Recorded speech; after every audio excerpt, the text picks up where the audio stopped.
Everyone, how are you? তো একটা latest update তোমাদের জন্য আছে।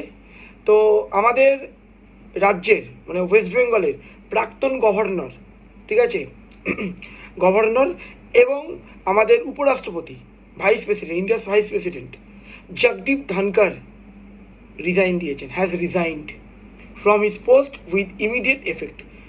গ্রাউন্ড কী দেখিয়েছেন?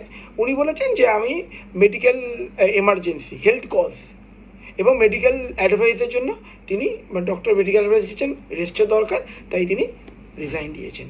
তো পরীক্ষা যদি দেয় যে তার রেজিগনেশন, তাহলে এটা কত নম্বর আর্টিকেল অনুযায়ী হলো? তো মনে হয় আর্টিকেল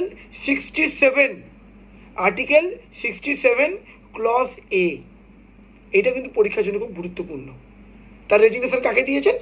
তো মনে রাখতে হবে প্রেসিডেন্ট অফ ইন্ডিয়া, ভারতবর্ষের রাষ্ট্রপতি বর্তমানে কে আছেন?